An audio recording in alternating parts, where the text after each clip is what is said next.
anyway. This part of North America, this part of Canada, well, we weren't exempt from it because this is where it all began, pretty much, for the entire continent. This is pretty much right where it originally began, about 500 or 600 years ago. So I grew up in a rural fishing village that was very religious. The part of the province that I'm from, guys. Now, somebody mentioned this term to me a few years back, actually, and I'd never heard it before. But apparently, the part of the province that I'm from, guys, is known by certain groups of people as the Bible Belt. You hear this term used all the time for the United States, the Bible Belt of America. But apparently there's this term here in the province, here in Newfoundland. There's a part of the province, like the central part of the province, that's always been apparently highly religious and all the rest of it from a Christian perspective, and it's known as the Bible Belt of the province. And so my island kind of like falls in that area, sort of thing, So I know from my own personal experience, guys, growing up, even if you weren't religious, like what Jewish people might call observantly religious or whatever, or what we call from a Protestant background, a born-again Christian, all that sort of thing. Even if you weren't from that perspective, just the cultural makeup of the place was still highly sort of Christianized anyway. And so people didn't do certain things on certain days. You didn't work on Sunday. You had certain practices, grace before meals and so on. A lot of people, people might go to church on a Sunday, even if you weren't necessarily religious, you still go to church because that's just what you would do, the proper thing to do on a Sunday, and so on and so forth, sort of thing, So it was a lot of that sort of thing in the atmosphere of the place where I was born and raised and when I grew up, sort of thing, So again, and all of that kind of indoctrinated into me at a very, very early age. And so when it comes to my first knowledge of Yeshua, Jesus, so on and so forth, that came from my grandmother, actually, on my mom's side.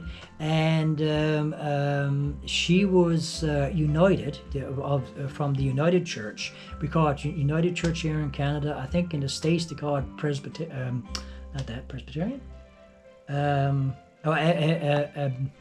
Oh my gosh, so complicated, I didn't get the word out. Episcopalian. I think called Episcopalian in the United States. It's called United here in Canada.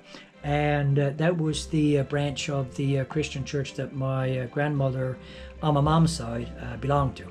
And she was highly religious. She was very, very religious.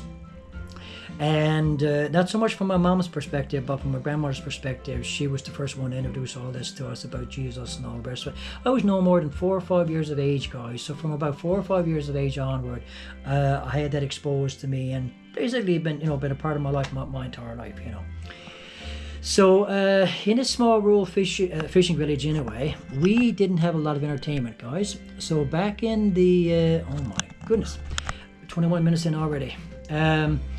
We had the 2 radio stations, guys, 2 TV stations, guys, back then. NTV, Newfoundland Television, and CBC. And so I remember watching a lot of programs, mostly on CBC when I was growing up, guys, and but some stuff on NTV as well. And so I remember I think I couldn't have been much more than 8 years of age, guys, 7 or 8 years of age. And I saw my first documentary or some kind of a film thing on the Holocaust. Some kind of a dramatization about the Holocaust. And it was all in black and white. And there's one scene in this particular dramatization movie or whatever it was. I won't go into details about it as such. But it was so traumatizing to watch that it has stayed in my mind to this very day. And basically it was a whole a bunch of people, a whole large group of people from this community, Jewish people, that were herded into this I think it was like a big large barn type thing or something of that nature, a big large, I don't know if it was their church. I don't remember it being like a church type thing, but it was more like it was a large barn type thing or something. But but it could have been a church, it could have been a synagogue. I'm not sure, guys, because I was only like I said 7 or 8 years of age when I saw this. So, and anyway, so all these people, men, women, children, all of them herded into this place sort of thing, and we basically, the thing was set on fire, and that's how they were. That's how they were killed. And so anyway, so so like I said, I was 7 or 8 years of age when I saw this, and just trying to absorb what I was watching and why this was done to these people, sort of thing. I think I must have been exposed to a few other things over the years throughout my childhood and so on, and connected with the Holocaust. I can't remember now if we touched on a big lot in school about the Holocaust sort of thing. But as once I got out on my own and started reading and researching things on my own sort of thing, I made it a point to try to find out a bit more about this on my own anyway, in my young adult years and all the rest of it, because I wanted to understand it. I wanted to understand what it was all about and why this happened to the Jewish people and so on and so forth. And but I remember this feeling, because there's more to this documentary than just the one scene that just for some reason just really stuck out in my mind. But I remember thinking at 7 or 8 years of age, like why were these people treated this way? Why was there so much anger toward them? What did they do to deserve something like that sort of thing, So up to that point, guys, 7 or 8 years of age, I had already had several years of, I say indoctrination here, guys, but I don't mean it in any kind of a negative way when I'm saying it here now, sort of thing, about Christianity, about Jesus and all the rest of it sort of thing, and knowing that he was a Jew, like having the understanding almost pretty much from day one. And I said, well, like, these are the same people, as Jesus, like, why were they treated this way? Why was this done to them, sort of thing, And I remember having this sense that, like, I'm not going to be this way. I'm not going to have this attitude. I know Jesus was Jewish, so I mean, we revere Jesus. We love Jesus and all the rest of it. Why wouldn't I love Jewish people? It's the same people. It's His people. It was something of that nature, guys. I remember, like, at a pretty young age, having that sense of things, sort of thing, and saying to myself that I'm never going to have anger or animosity toward Jewish people in my whole life. I mean, I'll always be a friend to a Jewish person if I can, if I ever meet one, sort of thing, and I won't grow up with this anger and this bigotry, sort of thing, And I've done my level best. I haven't had any reason not to. I've done my level best to keep to that, to keep that kind of perspective and that kind of attitude, sort of thing. And always, all throughout my life, guys, with this feeling, this attitude that if I ever had to be called to do so, I would be there, for Jewish people, and I would not be one of the masses of people that would turn on Jewish people for no logical apparent reason, sort of thing, So of course, now that was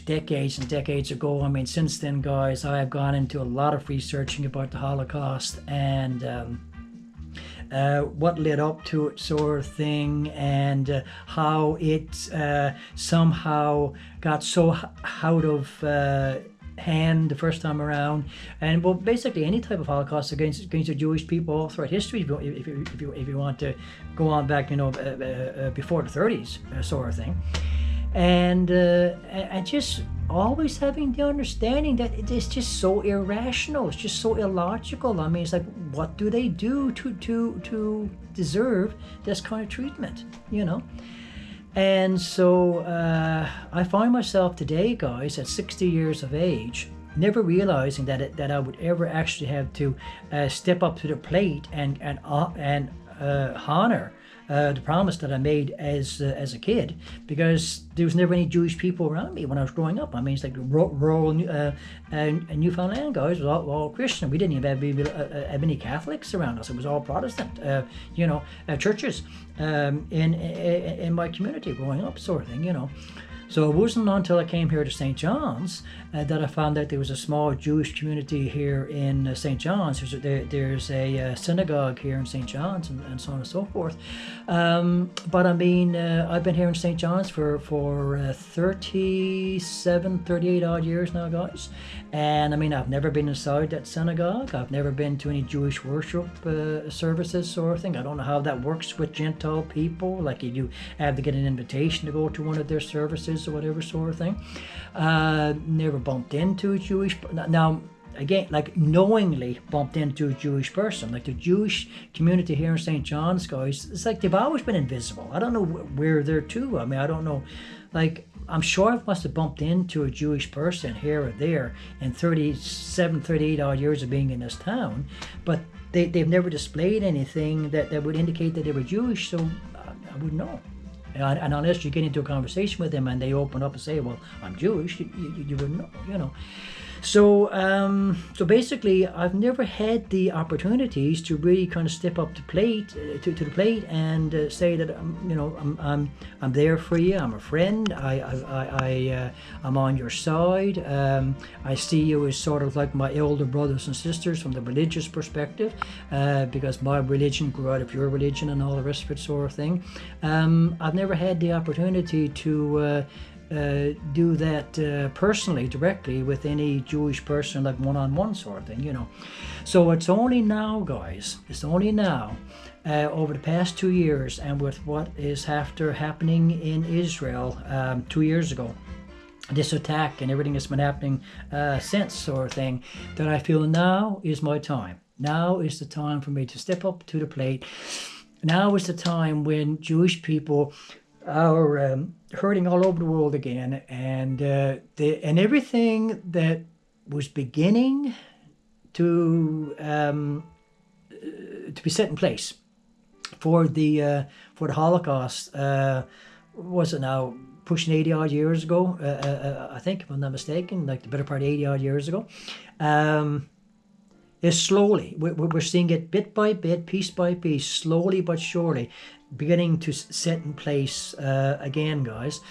And it's very scary. I mean, I'm not even Jewish, and it feels very, very scary. It's very scary. It's very unnerving. The lack of empathy, the lack of care, the lack of concern, and so on, that it was everything that began to be set up before the Holocaust the first time around. And I never thought, guys, that I would live to have to actually experience it firsthand myself, and to be called to task, to be called to the forefront, to be one of the Gentile ones that would be counted, that would be on the side of the Jewish people in my lifetime. You hear about all the stuff back in the 30s, and it's history. I mean, people lived through it. I mean, people in the world today that lived through it, both Jew and Gentile people alike. Still alive today. But for me, it's history. And so I never thought that I would actually live through an experience very, very similar to that myself. But we are now beginning to see the beginnings of it once again, that many of us may have to live through something similar to this again in less than a century. And it's very, very scary. And I am bound and determined, guys, to be on the right side of history, to be counted as being one of the ones that took the right side, the humane side, the godly side, that stood up for persecuted people that have been persecuted for better part of 3,000 years, I suppose, definitely the past 2,000 years, and that I would not be one of these Gentile people that would turn a blind eye, walk away, pretend it's not existing sort of thing, that would step up to plate, and I would be a voice, I would be a shield, a protection, a source of hope, a source of comfort, a friend, a brother, a confidant, like whatever Jewish people need from the non-Jewish community, I would try to step up to plate and be that type of person. So, right, I'm going to have to clue this one up right now as well, guys. So that's what all this is about, guys. From a very, very personal perspective now, that is what all of this is about here right now. I don't know if I can do anything for the Jewish community here in St. John's, because I have reached out to them several times over, and they seem to want to keep to themselves. They don't want to, like for whatever reasons are. Maybe they're scared. Maybe they figure it's better to keep a low key profile or whatever. We don't have a lot of this bigotry and hatred and all the rest of it here in this province yet. It hasn't reached us yet to the extent that we're seeing it in other parts of the world, sort of thing. Hopefully, it never ever will. But it's hard for me to know like what they're thinking, what they're feeling, and all the rest of it, sort of thing, because we have not yet had a pushback against the few demonstrations that have occurred here in St. John's to speak for the other side. So I don't know what the Jewish community here feels like, if they feel that there is support here, that they're safe here, and that there's people that they can trust and all the rest of it. I've made my presence known. I've contacted them several times. I've given links to different videos that I've done on that. Everything that I can think of to reassure them that they have a friend here, they have a brother, they have someone they can trust, they have someone that they can turn to, they have someone that's willing to speak up for them, they have someone that's willing to get involved with anything they want to get involved with as a pushback, sort of thing. I've done everything that I can think of, guys, without like imposing on them in an uncomfortable manner, until they are ready to give an invitation to me to come to one of their services or to meet with me personally, have chats or whatever sort of thing. I am more than willing to do that, guys, and just see how all this feels for them and all the rest. But in the meantime, in a much broader arena here, sort of thing, this is my way of reaching out through YouTube, through these videos and so on, to any Jewish person anywhere in the world that wants to hear a comforting message from a non-Jewish person, that not all of the outside world hates you and wants to see your destruction, sort of thing. That you do have friends, you do have brothers, you do have sisters, non-Jewish people that care about you, that love you, that cherish you, that want the best for you, that want to see you protected, that want to see you endure, and so on and so forth, the state of Israel to endure, and so on. That I can't be the only person on the entire planet. I know I can't be. I can't be the only person here in Canada that feels this way. Hopefully I can't be the only person in this province that feels this way. But I know I do personally feel this way. And so this is the beginning of it, guys. This is the beginning of the pushback. And so I want people to come on board with me.